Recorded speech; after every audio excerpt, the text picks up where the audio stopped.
अलबेले किस्सों की दास्तां के सिलसिले शुरू हुए, बनके कहानियां कहानियां।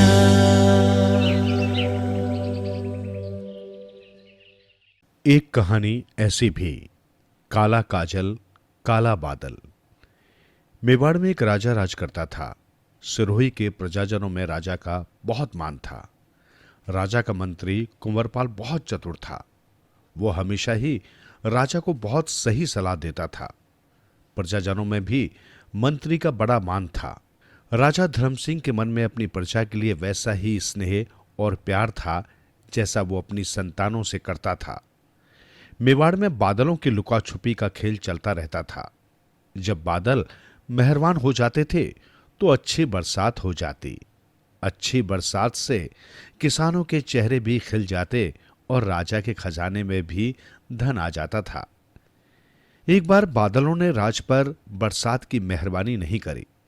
लोग खेतों के साथ साथ पीने के पानी के लिए भी तरसने लगे। राजा को जनता की तकलीफ पता लगी। उसने अपने खजाने से धन देकर जगह जगह कुएं बनवाए। सिरोही राज के पास अरबुदा के पहाड़ थे। इन पहाड़ों में एक धर्मात्मा ऋषि रहता था। राजा धर्म सिंह गुरुजी के आश्रम में पहुंचा और अपने राज्य में प्रजाजनों की तकलीफ का हाल बताते बताते आंखों में आंसू भरकर रोने लगा। गुरुजी को राजा पर दया आ गई। उन्होंने राजा को एक जादुई काजल की विद्या सिखाई और बताया कि जब कभी तुम्हारे राज्य में संकट बहुत गहरा जाए तब तुम इस विद्या का प्रयोग करना। राजा बोला, गुरुजी, मैं इस विद्या के प्रयोग से प्रजाजनों का कैसे भला करूंगा? महात्मा बोले, यह तुम्हारी बुद्धिमानी पर निर्भर करेगा। मैं इतना जानता हूं कि यदि तुमने ठीक ढंग से इस विद्या का उपयोग किया तो तुम्हारे राज्य में प्रजा कभी किसी भी बात से दुखी नहीं होगी।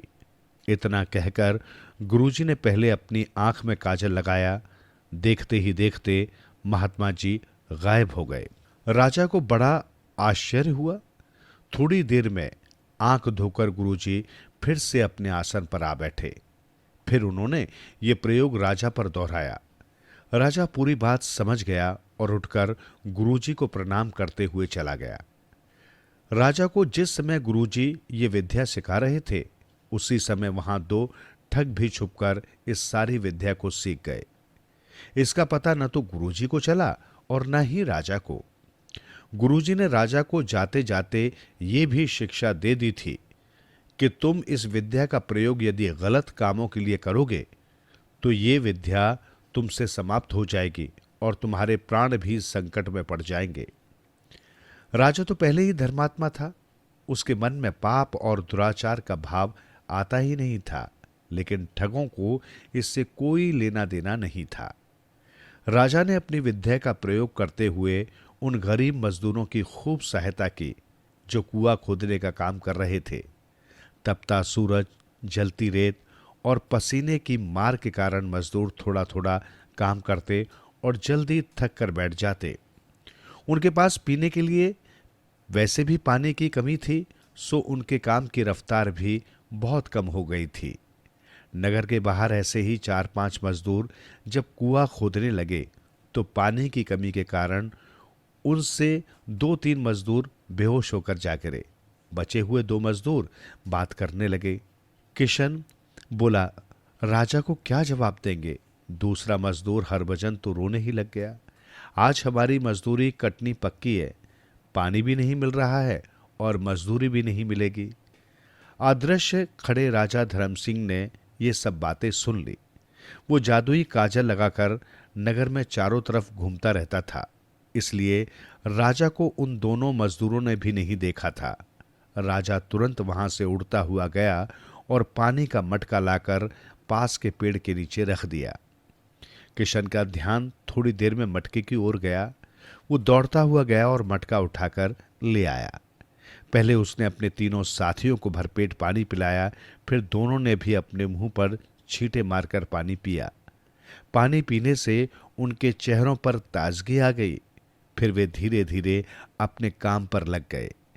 ऐसे ही राजा कई दिनों तक अदृश्य रहकर किसानों, मजदूरों, ग्रामीण औरतों और न जाने किन किन की मदद करता रहा। उधर दोनों ठग अपनी ठग विद्या में फेल हो गए, क्योंकि दूर दूर तक पड़े अकाल के कारण लोगों के पास कुछ भी शेष नहीं बचा था।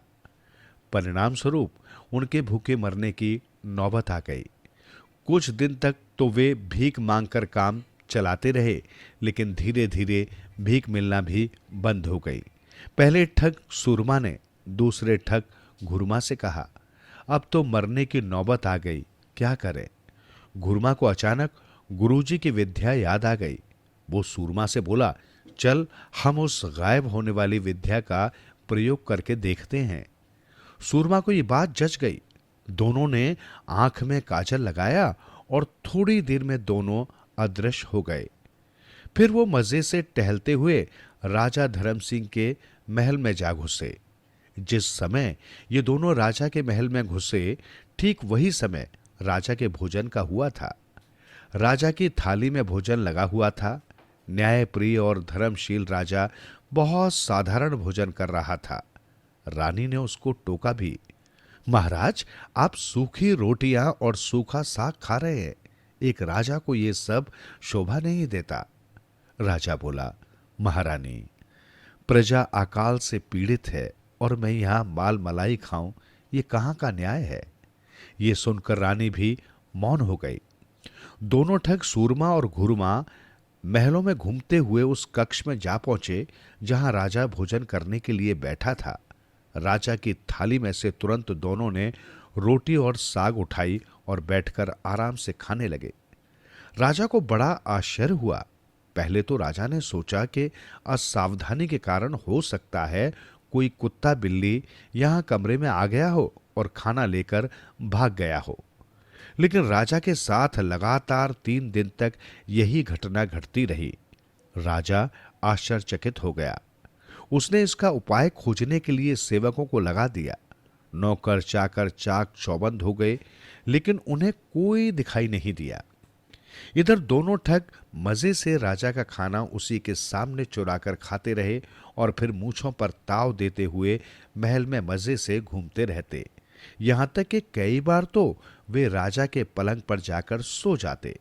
पलंग पर सोने के कारण चादर में सलवट पड़ जाती और कई बार तो गंदगी भी दिखाई देती। राजा बहुत दुखी हो गया। अंत में हार थक कर राजा गुरुजी के पास जाने की सोचने लगा। राजा को चिंतित देखकर मंत्री ने पूछा, महाराज कोई परेशानी हो तो हमें बताइए। मैं देख रहा हूं कि आपका स्वास्थ्य भी दिन प्रतिदिन कमजोर होता जा रहा है।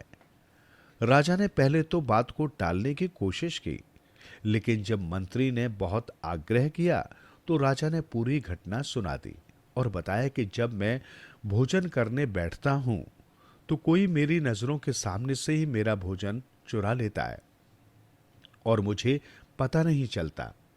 मंत्री बहुत चतुर था। उसने राजा को कहा कि हम जरूर कोई न कोई इसका उपाय खोज लेंगे। मुझे लगता है दाल में जरूर कुछ न कुछ काला है। फिर उसने राजा से पूछा, आप यदि अनुमति दें तो आज मैं आपके साथ भोजन कक्ष में उपस्थित रह सकता हूं। राजा ने सहर्ष इसकी अनुमति दे दी। राजा के लिए भोजन का थाल लगा। मंत्री ने सेवक से कहा, आप महाराज की थाली में एक साथ 2 रोटी परोसिए। थाली में रोटियां परोसी गई। राजा ने पहला ही कौर तोड़ा था कि बची हुई दोनों रोटियां अपने आप गायब हो गईं। कटोरी में रखी सब्जियां, छाछ, मिर्ची का अचार, गुड़ का टुकड़ा, देखते देखते सब कुछ गायब हो गया। मंत्री ने कहा, महाराज आप चिंता न करें, कोई अदृश्य चोर है जो ये सब कारस्तानी कर रहा है। मंत्री की बात सुनकर राजा को भी बड़ा आश्चर्य हुआ। गुरुजी से अदृश्य होने वाली विद्या तो केवल उसने सीखी थी, फिर दूसरा कौन मेरे राज्य में इस विद्या का जानकार आ गया। राजा मंत्री की तरफ देखता रहा। मंत्री भी तरह तरह के उपाय सोचता रहा। दूसरे दिन दरबार लगा तो राजा ने मंत्री से पूछा, मंत्री महोदय आपको कुछ उपाय समझ में आया? मंत्री ने कहा, महाराज हम आज चोर को पकड़ लेंगे, लेकिन आपको मेरी एक बात माननी पड़ेगी। राजा ने कहा, आप जैसा कहेंगे मैं वैसा ही करूंगा। मंत्री बोला, आपको आज अपना भोजन खुले में एक मंडप बनाकर करना पड़ेगा। राजा चौंक गए, इससे क्या होगा? मंत्री ने हाथ जोड़कर कहा, मेरी प्रार्थना है, मैं जैसा कहूं आप वैसा करें। राजा समझदार था, उसने मंत्री की तरफ हंसते हुए कहा, जब संकट काल हो तो राजा को अपने मित्रों, मंत्रियों, गुरुओं और चिकित्सकों की बात जरूर माननी चाहिए। ठीक है, आज मैं खुले में ही भोजन करूंगा और मैं भी ये जानना चाहूंगा कि ऐसा मेरा कौन शत्रु है जो सिर्फ मेरा ही भोजन चुराता है। मंत्री ने सारी व्यवस्था की। निर्धारित समय पर राजा के लिए थाली में भोजन लगा। मंत्री ने कहा, महाराज, जब तक मैं न कहूं आप भोजन के आसन से उठेंगे नहीं और बीच में कोई प्रश्न भी नहीं पूछेंगे। मंत्री ने उसी कुएं के निकट मंडप बनवाया जहां राज्य के लोगों ने कुछ दिन पहले ही पानी खोदकर निकाला था। मंडप को चारों तरफ से बंद कर दिया और केवल एक प्रवेश द्वार रखा गया। प्रवेश द्वार पर सफेद बारीक चूने का पाउडर बिछा दिया गया। ये काम तब किया गया जब सब लोग मंडप में आ चुके थे। उधर दोनों ठगों ने भी छिपकर ये सारी बातें सुन ली थी कि आज राजा का भोजन कक्ष में नहीं बल्कि बाहर खुले मंडप में होगा। दोनों ठग सूरमा और घुनुआ भी मंडप के बाहर आकर खड़े हो गए। राजा ज्यों ही भोजन के लिए बैठा, दोनों ठग चुपचाप आहिस्ता से मंडप में प्रवेश कर गए। राजा को भोजन परोसा जाने लगा और ज्यों ही भोजन आरंभ हुआ त्यों ही मंडप में चारों तरफ धुआं ही धुआं हो गया। राजा सहित सेवकों और मंत्री की आंखें भी जलने लगी। मंत्री के आदेश पर बचे हुए खुले द्वार को भी बंद कर दिया गया था। थोड़ी देर में ठगों की आंखें भी जलन के कारण लाल हो गईं और वे जोर जोर से खांसने लगे।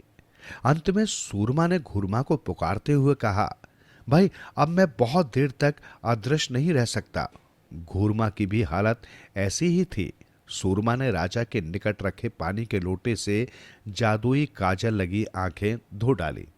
घुरमा ने भी वैसा ही किया और थोड़ी देर में दोनों ही असली रूप में राजा के सामने खड़े दिखाई दिए।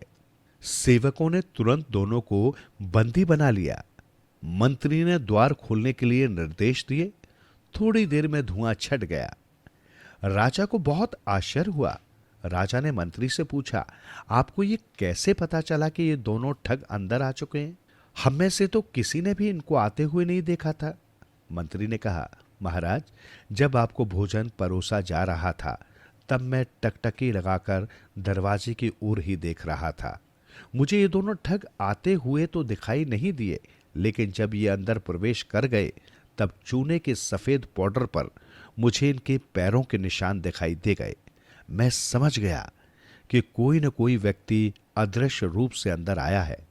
आगे की सारी बात तो आप जानते ही हैं। राजा ने पूछा, तुम दोनों कौन हो और ये क्या काम कर रहे हो? सूरमा और घुरमा ने हाथ जोड़कर कहा, महाराज, हम ठग हैं और भूखे मरने के कारण भोजन चुराकर खाने लगे। हमें आपके महल में सुरक्षित स्थान मिला और ठीक ठाक भोजन भी मिलने लग गया। राजा को बहुत आश्चर्य हुआ। तुम दोनों स्वार्थ में इतने अंधे हो गए कि भोजन जैसी वस्तु ही चुराने लग गए। अब मुझे साफ साफ बताओ कि तुमने ये विद्या कहां से पाई है? दोनों ठग हाथ जोड़कर बोले, जब आप गुरुजी के पास ये विद्या सीख रहे थे तब हम भी वहीं पीछे खड़े होकर इस सारी विद्या का रहस्य जान गए थे। इसलिए जो ही गुरुजी अपने कक्ष से बाहर निकले, हम भी वो काजल की डिबिया उठाकर अपने साथ ले आए। बस तभी से हम इस पाप कर्म को करने में लगे हैं। राजा दोनों ठगों को गुरुजी के आश्रम पर ले गया और सारी कथा विस्तार से सुनाई। आचार्य ने क्रोधित होकर कहा, भूख के कारण नहीं बल्कि अपने मन के पाप के कारण तुमने ये अनीतिपूर्ण काम किए हैं। यदि तुम राजा को अपनी परिस्थितियां बताते तो वे अन्य प्रजाजनों की तरह तुम्हारे लिए भी भोजन का प्रबंध कर देते। आचार्य ने कहा कि तुम्हें अब अपने कर्म का दंड भुगतना पड़ेगा। उन्होंने पहले ठग सूरमा से कहा, जाओ तुम बादल बन जाओ, और घूरमा से कहा, तुम बीज बन जाओ। बादल बरसकर जब बीज उगेंगे और ये धरती हरी भरी होगी और यहाँ की प्रजा का जब जीवन आनंद में व्यतीत होगा, तब तुम लोगों का प्रायश्चित पूरा होगा। दोनों ने शीश नवाकर आचार्य के आदेश को स्वीकार कर लिया। अगले ही दिन राज्य में खूब झमाझम बरसात हुई और किसानों ने खूब हल चलाए और बीज बोए। इस तरह प्रजा भरपूर फसल देखकर बहुत आनंदित हुई। राजा ने अपने दरबार में मंत्री के साथ बैठे हुए प्रजाजनों से कहा, प्रायश्चित का इससे उत्तम उदाहरण दूसरा नहीं हो सकता।